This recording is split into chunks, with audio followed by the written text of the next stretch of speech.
1 Corinthians 9:27. I keep my body under control and make it my slave. Sinusupil, pinipigil ko ang aking sarili para ako ang maghari sa aking pagkatao. Discipline for peace of mind. Paano nga ba sa paraan ng disiplina ay magkakaroon tayo ng matiwasay, tahimik na kaisipan, damdamin, buhay? Panginoon, salamat po dahil kayo ang kapayapaan namin at tinuturuan nyo kaming maging payapa. Ano man ang kalagayan ng aming kapaligiran. Patuloy niyo po kaming linisin at ngayon ay buksan ang aming isip, ang aming puso sa inyong mensahe na makapagpapalaya, makapagpapalakas sa amin at lalo pa na magdudulot ng kapayapaan. Kayo pong mangusap, mangaral, magturo. Dalangin namin ito may kalakip na pasalamat sa ngalan ng iyong anak at aming Panginoong si Jesus. Discipline for peace of mind. Maraming sinasabi ang Biblia tungkol sa paraan ng pag-iisip ng tao at ano ang nagiging bunga ng paraan na yon ng pag-iisip. John 16:33, si Jesus, I have told you these things so that in me you may have peace. In this world you will have trouble, but take heart, I have overcome the world. Yan ang isang number one na mensahe ng Panginoong Jesus, peace. Kaya nga nung siya isinilang, kumakatama ang anghel, peace on earth. Peace in people's hearts. Peace talaga. Sayang ang pagiging religyoso, sayang ang paglapit sa Panginoon, sayang ang paglilingkod, pag-aaral, kung hindi naman tiwasay ang kalooban. Kasi ang talagang gusto ng Panginoon na marating ng lahat ng mananampalataya ay kapayapaan. At sabi niya, in this world you will have trouble, but take heart, I have overcome the world. So dalawang pagpipilian. Sabi niya, talagang magulo ang mundo. Magkakaproblema kayo, natural lang yon. Huwag kayong magtaka. Pero isipin niyo, nagapi ko na ang daigdig. Nagahari na ako. In other words, ano dapat pag-isipan ng tao? Not trouble, but Jesus. Ang dapat na nanaig sa kanyang damdamin, hindi yung pag-aalala, kundi yung pagtitiwala sa Panginoon. Philippians 4:8, finally, my friends, keep your minds on whatever is true, pure, right, holy, friendly, and proper. Don't ever stop thinking about what is truly worthwhile and worthy of praise. Sabi niya, imbes ang isipin ninyo yung mga kasinungalingan, mga nakakagulo, mga maruruing bagay, mga nakakaligalig, masasama, mali. Huwag kayong tumigil ng pag-iisip, pagtotoo ng isip tungkol sa mga kanais-nais, magagandang bagay na nakakapuri sa Panginoon. In other words, we are given choices of what to think of. Pwede ka mag-isip ng trouble, pwede ka mag-isip ng peace, pwede ka mag-isip ng Satan, pero pwede ka mag-isip ng God, pwede ka mag-isip ng kaguluhan, pangliligalig ng iba, pero pwede ka mag-isip ng mga pangako ni Jesus ng kapayapaan. Ang isip, mapaglaro. At maraming tao pinaglalaroan ng sarili nilang isip. Hindi sila ang amo ng isip nila, kundi yung isip nila ang nagiging amo nila. At mapaglaro ang isip. Proverbs 23:33, you will see weird things, and your mind will play tricks on you. Kaya yung mga taong matatakotin sa multo, may dumadaan lang na hangin, nakakakita yan ng multo. Yung mga taong matatakotin sa end times, mayroon lang nangyari dito, may nangyari doon na konting ganito, end times na sa kanya yon. Yung mga tao na laging maraming galit, hindi mo naman ginagalit, nagagalit din agad. Kasi may mga tanim na agad na galit, madali nang tumubo. Paglalaroan ka ng isip mo, at ililigaw ka ng isip mo. There are mental tricks and mental illusions. So watch your mind. Yung mga selosa, lagi nakakakita ng pagsiselosan. Yung mga takot na takot mawala ng pera, laging nakakakita ng paghihirap at pagdarahop. Yung takot na takot sa sakit, laging nakakakita at nakakaramdam ng kung ano-ano. Mga laro ng isip. Matthew 6:34, don't worry about tomorrow. It will take care of itself. You have enough to worry about today. Si Jesus namin sabi noon, pagkatapos maraming Kristiyano, walang iniisip kundi end times sa bukas, end times sa next month, end times sa back. Sabi, don't worry about it. Not even the Son knows about it, only the Father. It means it's not for you to know. Kasi kung para malaman mo yan, di dapat binunyag. Tapos laging yun ang iniisip. Mga bagay na hindi naman mababago, iniisip pa rin. Ang nagbabago lang damdamin. Nalulungkot, natatakot. So you don't worry about tomorrow. Bakit ka worry mo ba? Mapapalitan mo ba yan? Maiiba mo? Hindi rin. So sayang lang ang pagod mo. And worry is thought. On the reverse, thought is worry. Pag palaisip, mapag-alala. Pag laging nakakaalala, madalas lang malungkot. Kaya nga sabi ng isang tula, better by far you should forget and smile than that you should remember and be sad. Mabuti pa nakakalimot. Mayroong mga nagmamahalan, magkalayo. Magtatanong ko yung isa, huy, nakakalimutan mo na yata ako. Kung talagang mahal mo siya, hindi ba iibigin mo pa nga malimutan ka na ng konti para hindi siya laging malungkot? Kasi lagi mong nakaalala ka, lagi ka na miss. Tuwan-tuwa ka, yung ego mo, tuwan-tuwa, dahil lungkot na lungkot siya at wala ka. Ganun ba ang pagmamahal? So sabi niya, mabuti pa na malimut-limutan mo ko, na makangiti ka naman, sumaya-saya ka, kasi lagi mo ako naaalala, tapos nalulungkot ka naman. So dahil mahal kita, please, kalimutan mo na muna ako dahil magkalayo naman tayo.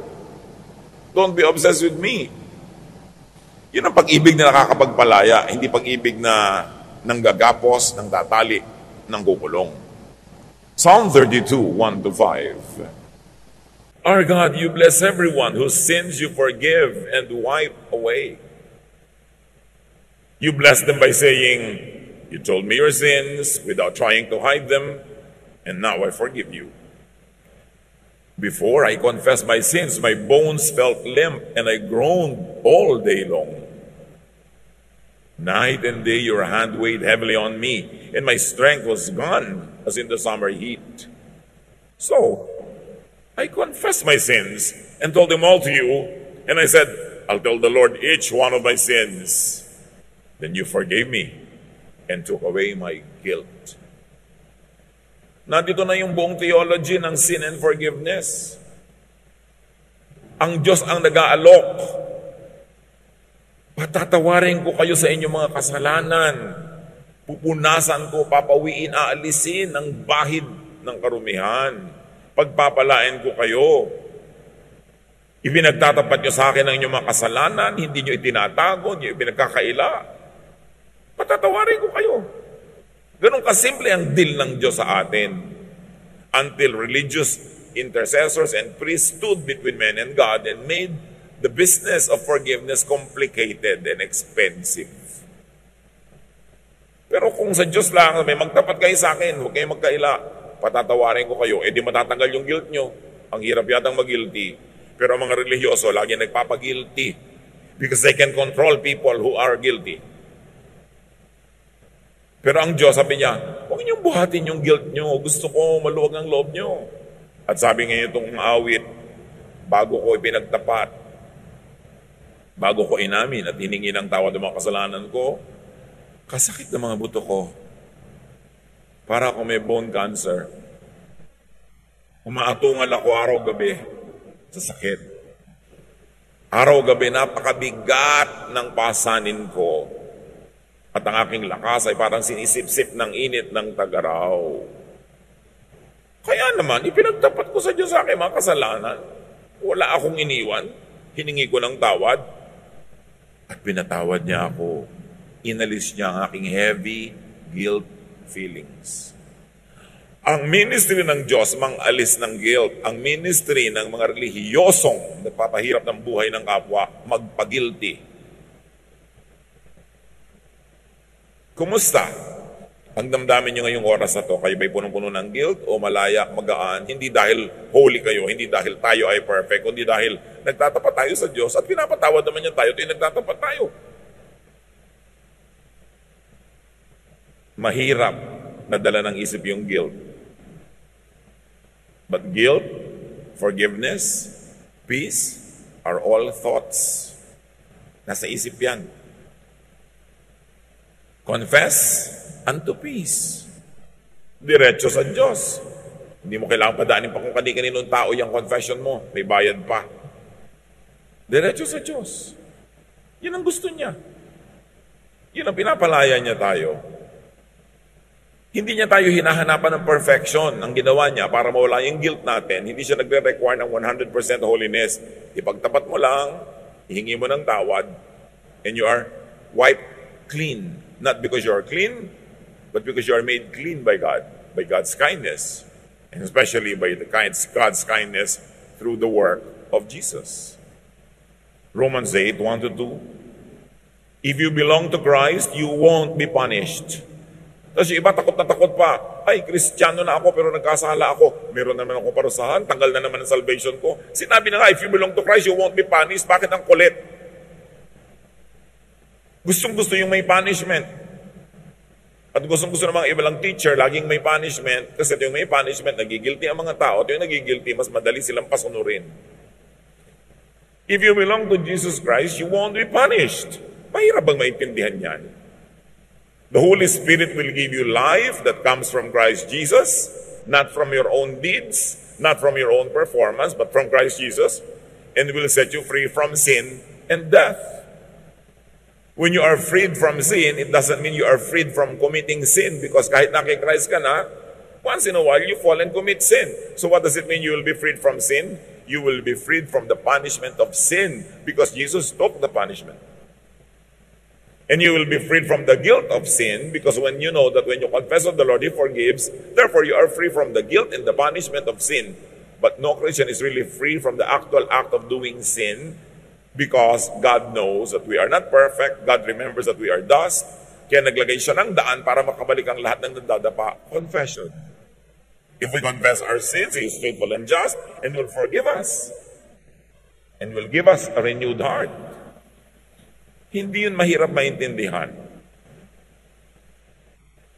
Kawawa ang mga nasa Panginoon na lagi pang guilty, lagi pang natatakot, lagi pang nag-iisip na siya ay mapaparusahan o wala sa presensya ng Diyos, etc. Be free in Jesus, and freedom is thought. Again, nasa isip yan. Meanwhile, the thought of torture is punishment. Pag naiisip mong mapaparusahan ka, naiisip mong magugunaw ang mundo, maiisip mong dadali ka sa impyerno na naman, nasa Panginoon ka na, matutorture ka lang. Nawawala yung joy of your salvation, bagamat hindi nawawala yung salvation. Romans 6:14, don't let sin keep ruling your lives. You are ruled by God's kindness and not by the law. Hindi ang ibig sabihin ng don't let sin keep ruling your lives, dapat hindi ka na nagkakasala. Ang ibig sabihin nun, yes, nagkakasala ka pa rin, hindi ka talaga perfect, ang kapatid mo, ang mga kasama mo, magkakasala pa rin. Pero huwag yung takot sa parusa ang maghari sa buhay nyo. Ang paghariin nyo sa buhay nyo ay ang Diyos, ang kanyang kabaitan, at hindi yung law na nagbibigay ng punishment. Romans 6:14, read it over and over again. Don't let sin keep ruling your lives. In other words, don't let the fear of sin and the guilt of sin keep ruling your lives. You are ruled by God's kindness, not by your perfection, not by the law, or not by obeying the law. It doesn't mean do not sin, but it only means do not be a slave of the fear of sin and punishment. But of course, it's always preferred that we minimize sin. You cannot be sinless, but you should sin less and less and less. That is desirable. But sinlessness is unattainable in this life. Sino man ang mag-iisip noon ay laging mabibigo, laging magigilty, matotorture, wala yung peace. Kaya alam mo na hindi yun ang tamang reading eh. Kasi pag tama ang reading mo ng scripture at application, ang bunga, peace. Thought of sin is master. But the thought of life in Jesus is liberator and your new master. Anong kinalaman ng mga verses na yan sa gusto natin pag-usapan na discipline for peace of mind? Inisa-isa lang naman natin ang mga pwedeng magtanggal ng peace of mind, di ba? Anong disiplina ang kailangan natin para maghari yung peace of mind? Unawain ito. Thoughts become emotions, and emotions become blood chemistry. Pag may naisip ka, magiging emosyon yun. Either nakakalungkot ang naisip mo, lulungkot ka, nakakasaya, sasaya ka, nakakapagpaselos, magseselos ka, nakakapagpainggit, maiinggit ka. Basta may inisip ka, magkakaroon yun ng emotional equivalent in your system. And your emotion will change your blood chemistry. Napatunayan na ng siyensya yan. Kahit nga ang pag-iyak, bakit ang iyak ng iyak bago matulog, biglang ang sarap ng tulog? Kasi napatunayan na sa luha, kasama yung mga toxins, mga lason related to stress. Yung naninigas ang katawan mo, yung ikaw ay halos matayin, yung hirap na hirap ka, yung toxin na yun lumalabas kasama ng luha. Kaya nalungkot ka, lumuha ka, lumabas yung toxin. Kaya yung mga hindi umiiyak, yung ayaw umiyak, nagtitigas-tigasan, yun na bigla naninigas eh. Kasi hindi na ilalabas yung emosyon. So, kung anong iniisip mo, magiging blood chemistry. Science has proven over and over that toxic thoughts show up as disease. Yung mga inggitera, selosa, mga inisin, masamain ng loob, magagalitin, mga laging may negative emotion, marami ang sakit. Kasi ang negative emotion changes blood chemistry, changes heartbeat, changes yung mga blood vessels, sumisikip, kumataas ang blood pressure mo, kaya ka nagkakasakit. Di ba sabi nga nila, pag umiibig pa daw, nagkakaroon tagyawat, yun ang dapat patunayan. Pero again, emotion turning into disease. Kasi umiibig siguro, laging puyat, ayan, napapabayaan ang sarili. Lagi nakakalumbaba, yan naman kamay marumi, nagkakapimpol. Pwedeng ganun. But the general idea is this: your emotion affects your health. Negative thoughts trapped in the mind cause problems like high blood pressure, digestive troubles. Subukan ninyo na kayo magpapa-interview o kakanta o tutula o haharap sa public o gagawa ng something nakakanervyos, naninigas ang tiyan nyo. Di ba? Para kayo sinuntok. O kaya, nagkakayo ka LBM, o kailangan punta sa toilet. Ninenervyos ka. Anong kinalaman sa digestive system mo? Meron. Negative emotions affect the digestive system. Di ba kaya nga ako nalulungkot ka, hindi ka makalulo ng pagkain, hindi ka makakain, hindi ka matunawan? Anong kinalaman ng tiyan mo doon sa boyfriend mo na nakita mong may ibang kaakbay sa mall? Bakit hindi ka makalulon? Anong kinalaman ng lalamunan mo doon? Meron. Kasi yung emotion mo nakaka-apekto sa iyong katawan. Pero yun namang biglang tinextan ka ng sangkaterbang I love you, nako, sarap-sarap mong nguya at kumain. Ang pangunguya ko mo ay talagang wagas. Dahil sa text. Ano ba yung text? Letra. Nakita ng mata mo yung letra, na-decode ng brain mong ibig sabihin.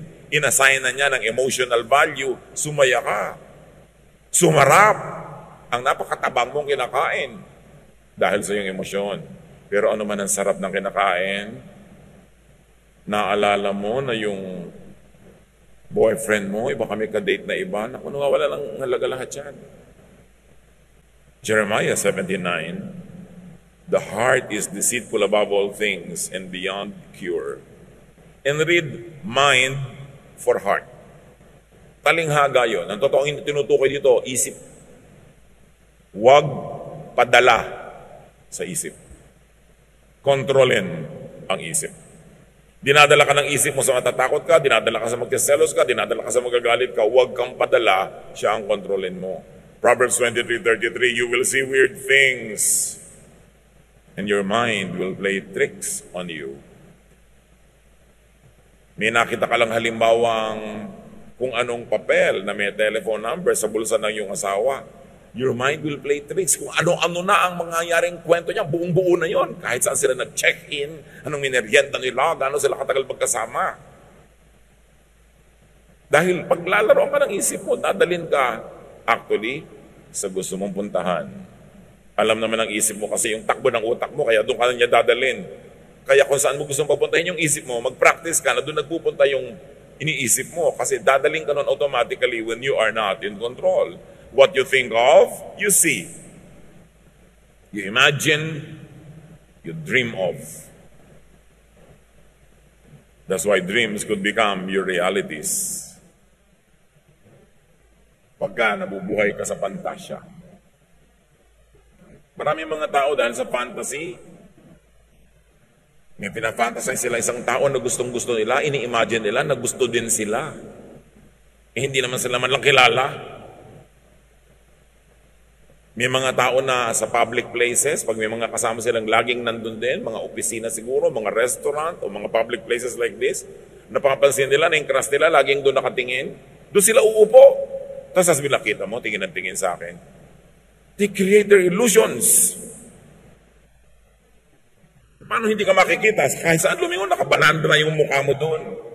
Kung dadaan sa ganitong koridor, nakakalat ka doon. Dadaan sa ganitong hagdan, nandun ka. Tapos sasabihin mo, sinusundan-sundan ka. Illusion.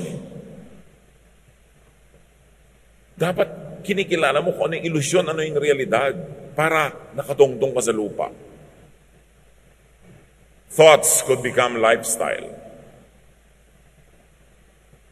Pag nag-iisip ka lagi na magugunaw na ang mundo bukas, hindi ka na magtatrabaho. Papamigay mo na yung mga property mo. Tapos hindi naman nagunaw, wala ka ngayong property, sorry ka na lang. Yan, paano bang magunaw na may property ka pa rin? Bakit naman masama ba yun? Magugunaw na ang mundo, magbibitiw na ako sa trabaho, hindi ko na papapasukin sa school ang mga anak ko. Bakit masababang maabutan ng pagkagunaw ng mundo yung anak mo na nasa school? Pagka lagi mong iniisip, it will become your lifestyle. Thoughts could become actions, habits, behavior, character. Kaya pag lagi mong iniisip na ang Diyos masungit, godly ka, magiging masungit ka. Pag iniisip mo ang Diyos lagi nanguhusga ng kapwa, ikaw din, nanghusga ka ng husga. Kasi nang iniisip mo tungkol sa Diyos, nire-reflect mo ngayon sa buhay mo. What do you think of God? Ano bang iniisip niyo tungkol sa Diyos? Na gusto niyo ngayong i-model? Pagka ang iniisip mo ang Diyos, yung nakakakita nagkakamali, lagi niyang sinisita, mahilig ka ngayong manita. Pero kung iniisip mo na ang Diyos, mahilig magpatawad, nagiging mapagpatawad ka rin. What do you think of God determines your behavior. Nagiging salamin ka ng iyong isip at nakikita ng kapwa kung anong iniisip mo sa pamamagitan ng iyong mga kilos. Mark 7:20-23, Jesus said, "What comes from your heart is what makes you unclean. Out of your heart come evil thoughts. All this come from your heart, and they are what make you unfit to worship God." Again, heart is to be read as mind. Sabi, ang lahat ng gagaling sa isip mo. Kaya ganyan ka magdamit, kaya ganyan ka kumain, kaya ganyan ka kumilos, kaya ganyan ka makisalamuha, makitungo sa tao, kasi ganyan ka mag-isip. Ngayon, gusto mong palitan yon, hindi palitan mo ang paraan ng iyong pag-iisip. Kasi yung isip mo ang factory ng lahat ng ginagawa mo sa buhay, doon yun nagmumula. And if you don't watch it, thoughts can vex, trouble, and stress you. May bagyo. Lula ng isang bangka si Jesus at ang kanyang mga alagad. The same bagyo, the same bangka. Group 1, worried yung mga disciples. Group 2, nag-iisa si Jesus, sleeping. Magkaiba kasi sila ng iniisip tungkol doon sa bagyo eh. So merong relaxed. Kumisan nga, ibig-ibig mong mainggit doon sa mga taong sobrang relaxed.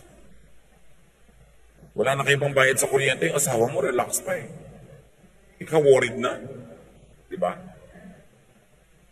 Wala kayong kakainin bukas, walang pang-enroll ang mga bata, yung asawa mo relaxed. Ikaw, ngarag. 20 years later, pareho pa rin kayong buhay, pero ikaw, pumangit, tumanda. Siya, relax pa rin. Kaya gusto mong ibig sabihin, mabuti pa yata ito, ganito sobrang relax eh. Ako, pagod na pagod dito. Yun ang blessing sa mga relax. May mga pagod na pagod to keep them relaxed. Sobra ka kasing responsible. Wala pala kayong kakainin, wala siyang ginagawa, subukan mong wala rin gawin. Pag pareho kayo nagutom, may gagawin na rin yan eh. Lagi mo kasi sinasagot yung problema, sinasalo, hindi nagre-relax siya. Yung kapatid mo, sobrang relax kasi umaasa sa'yo. Nag-asawa, umasa sa'yo. Nagkaanak, umasa sa'yo. Pagod na pagod ka. Subukan mong gutumin yung mga yan pag hindi kumilos. Hindi mo naman kasi ginugutom at alam niya yon, kaya ikaw mapagod, relax siya. That's life. Choice mo yan eh. Kumisan para rin sumpa pag sobra kang responsible, ano? Lalo sa mga pamilya, pag maaga pa lang na-identify nila kung sino yung responsible, lagot ka buong buhay. Magpapabaya sila kasi alam mong di mo matitiis. Subukan mong tiisin. Baguhin mo yung pag-iisip. Hindi reklamo ka ng reklamo, tamad-tamad ng kapatid ko, tamad-tamad ng ito. Lagi mo kasi sinasalo, kaya mo malaglag. Pag hindi nagbago ng pag-iisip yan. Minsan yung mga sobrang responsible, nagiging konsentidor na.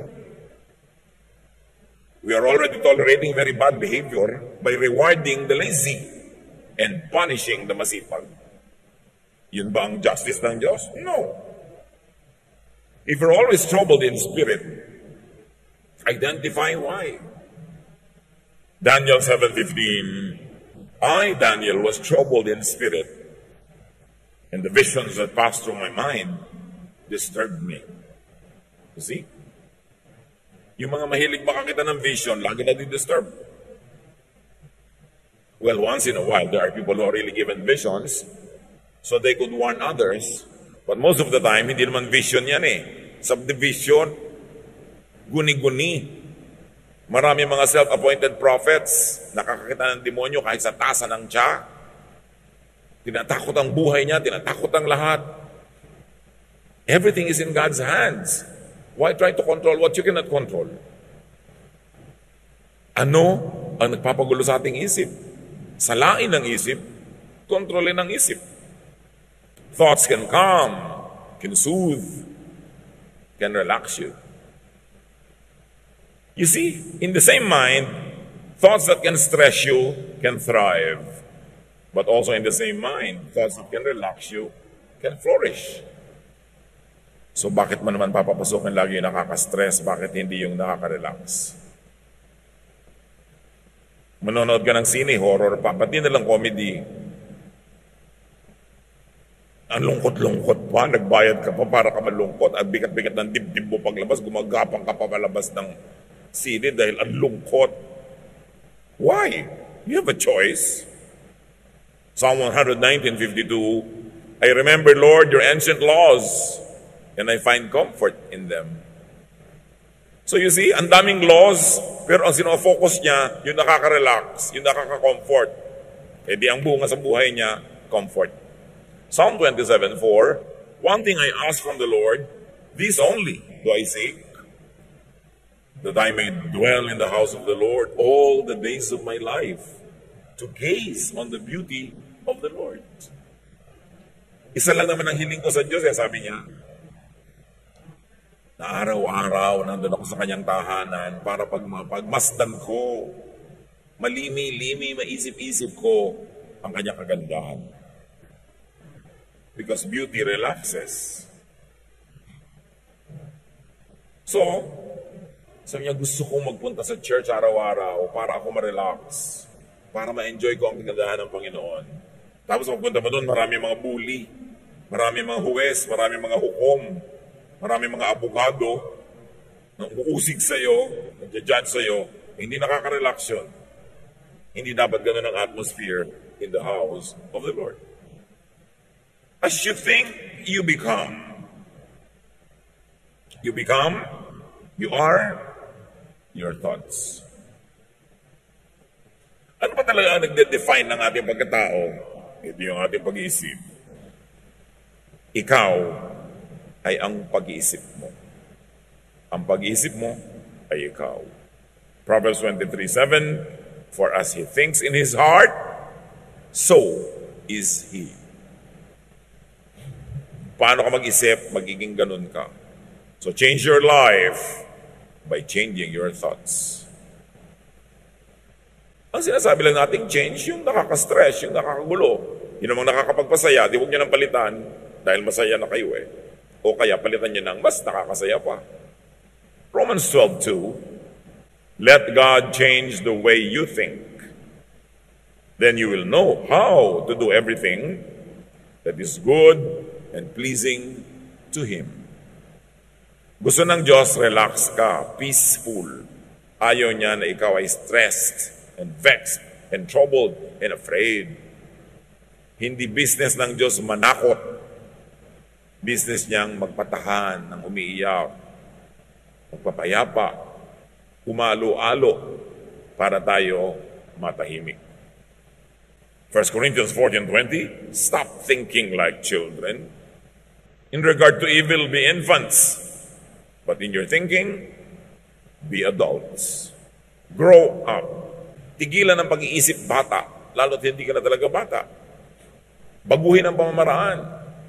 Sabi ni Paul, when I was a child, I thought like a child, I spoke like a child, I reasoned like a child. But now that I'm a man, I gave up childish ways.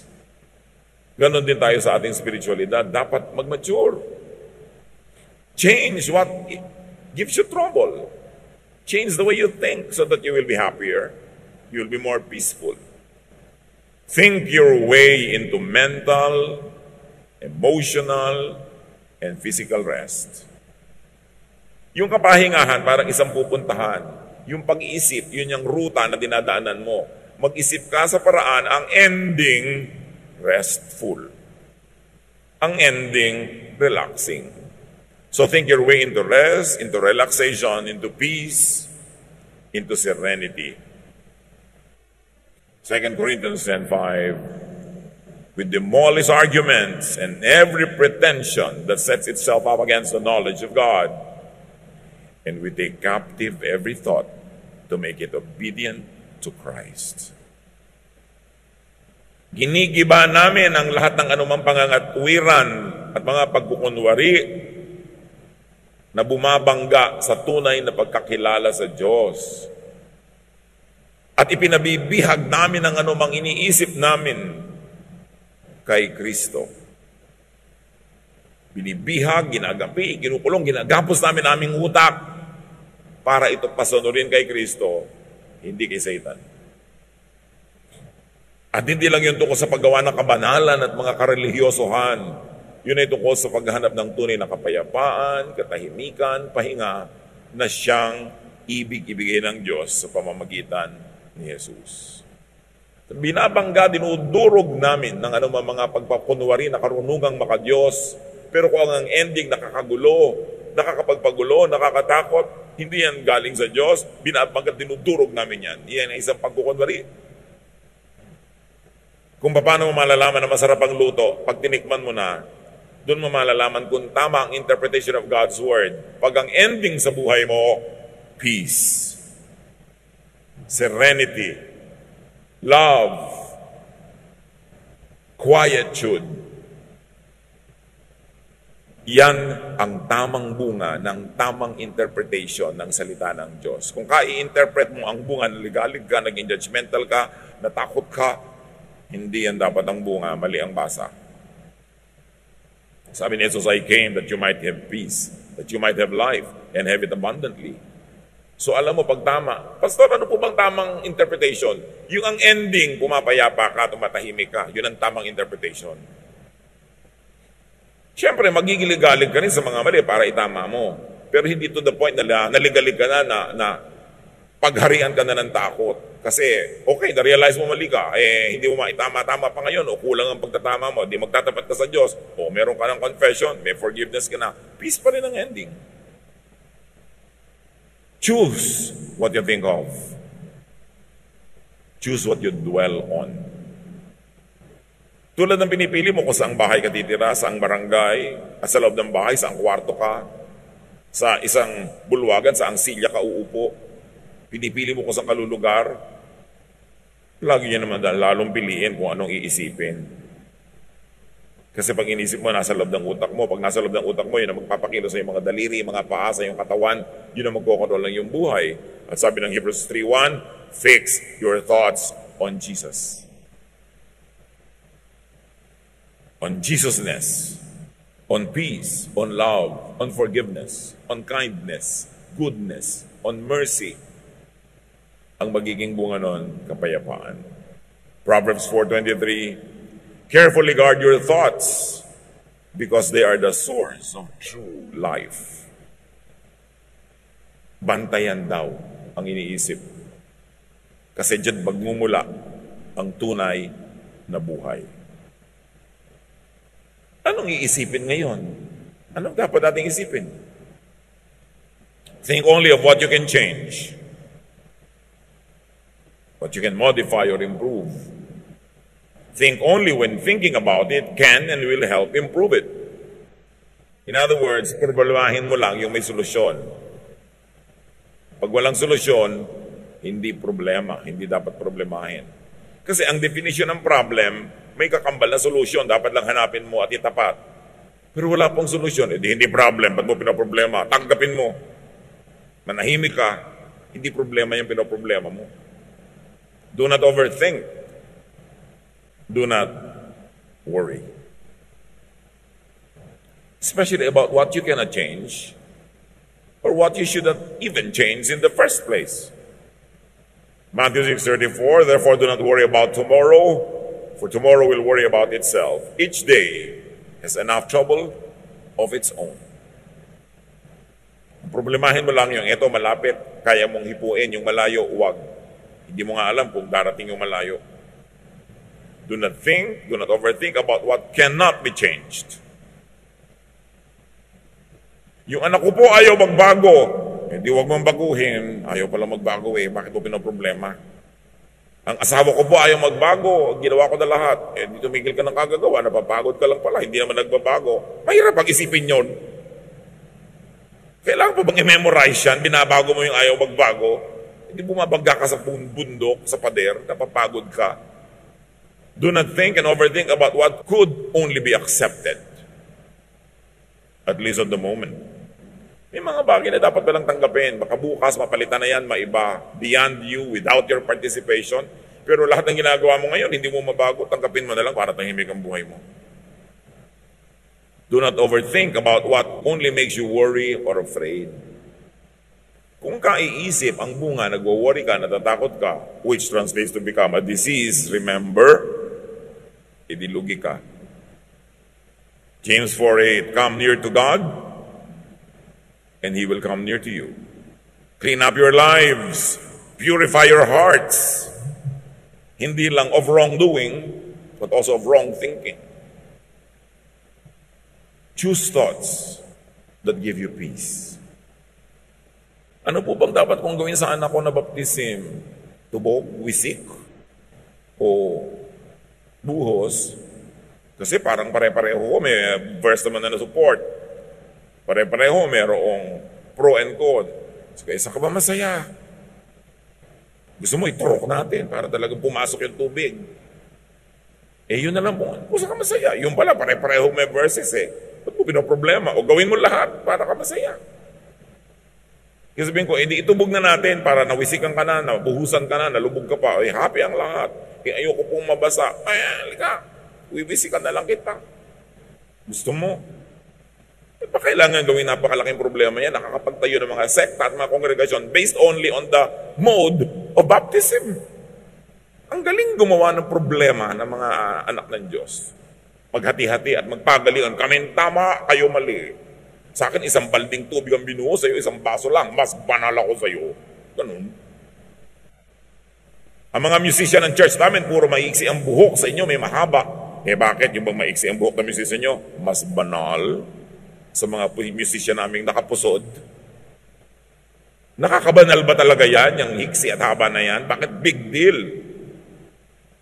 We become majors of minors. We problematize everything. Hindi tuloy peaceful ang church life. Choose thoughts that give you peace. Philippians 4:8. Keep your minds on whatever is true, pure, right, holy, friendly, and proper. Don't ever stop thinking about what is truly worthwhile and worthy of praise. Piliin ang iisipin, piliin ang poproblemahin. Avoid thoughts that vex, that trouble, that agitate. Iwasan yung nakakapagpagulo, nakakapagpalungkot. Bakit lagi pag-uusapan yan? Paborito na magkakapatid, pag-usapan yung hipag nila na inis sila. Ba't di siya ginagawang star? Ito yung nag-uusap kayo, siya ang topic, edi star. Mabuti pa, magtinda na kayo ng ticket. O, eto na ticket, bumili ka na. Pag-uusapan na natin ang hipag natin. Kasi star siya, magbayad tayo. Bakit lagi nyo pinag-uusapan yung nakakainis? Yung nakakapagbalungkot, nakakapagpagalit, di nilalagyan nyo ng sakit ang utak nyo? Nakakainis pala siya, dapat huwag isipin. Kasi yung iniisip, lalo siya nagwawagi. At lagi kayo natatalo. Kasi kahit naman kayo isip ng isip, kwento ng kwento, hindi rin naman sila nagbabago, kayo ang naiinis. Paborito pag-usapan ng mga magbibilas, yung biyana nila. O yung mga hipag nila, mga in-laws. Yan mga paboritong topic na nakakainis, di ba? In-laws. Tigilan nyo yan, kasi wala namang mabuting idudulot sa inyo. Nagiging star lang sila. Psalm 55:1-5, my thoughts are troubled. My heart is racing fast, and I am afraid. I am trembling with fear, completely terrified. You see, dahil sa thought, pati katawan ng inig, bumilis ang tibok ng puso, nasira ang katawan. Bakit yung papayagang laging mangyari yon? Ephesians 4:31, get rid of all bitterness, rage and anger, brawling and slander, along with every form of malice. Yan ay para sa inyong personal na kabutihan. Detox your mind. Marami naman nagde-detoxan ng katawan nila, umiinom ng pang-detox, nagpapaturok ng pang-detox, pero hindi binabantayan kung ano iniisip. Itong pinakamaraming toxic elements na pumapasok. Direct your thoughts. Turuan, utusan, akayin ang isip. Colossians 3:2, set your mind on things above, not on earthly things. Set your mind on things that give peace and serenity, not on those that trouble you. Kaya mga kapatid, very clearly, discipline your mind. Pag yung isip ay pumupunta na kung saan-saan, hoy, liko ka dyan, alis dyan, hindi ka dapat dyan pumunta. Discipline your mind. Psalm 139:23-24, search me, O God, and know my heart. It means know my mind. Test me and know my anxious thoughts. See if there is any offensive way in me or in the way I think. And lead me in the way everlasting. Suriin niyo po ang isip ko, ang pag-iisip ko, ang pinag-iisipan ko, at akayin niyo ang utak ko sa tamang daan na nagbibigay ng buhay na walang hanggan, buhay na masaya, buhay na payapa. Romans 8:6, if your minds are ruled by our desires, meaning emotions, meaning thoughts, we will die. But if our minds are ruled by the Spirit, we will have life and peace. So paghariin ng Espiritu ng Diyos sa ating kokote, sa ating isip. Proverbs 15:32, those who disregard discipline despise themselves, but one who heeds correction gains understanding. Discipline in thinking is very important. Proverbs 4:23, above all this, guard your heart or guard your mind, for everything you do flows from it. Bantayan ang isip kasi lahat ng ginagawa nyo doon nagmumula. Nandiyan kayo ngayon kasi diyan nyo pinapunta ang inyong isip. John 14:27, sabi ni Jesus, I am leaving you with a gift, peace of mind and heart. And the peace I give you is a gift the world cannot give. So don't be troubled and afraid. May iiwan ako sa inyong regalo, kapayapaan ng isip, katahimikan, katiwasayan. At ang katiwasayan na itong ako nagbibigay, hindi yan maibibigay ng mundo. Kabaligtaran nga ang binibigay ng mundo, gulo. Sabi, kaya huwag kayong matakot, huwag kayong mangamba. 1 Corinthians 9:27, ang ating opening verse, I keep my body under control and make it my slave. Apply it to your mind. Then say, I keep my mind under control and make it my slave. Discipline your mind unto peace and serenity.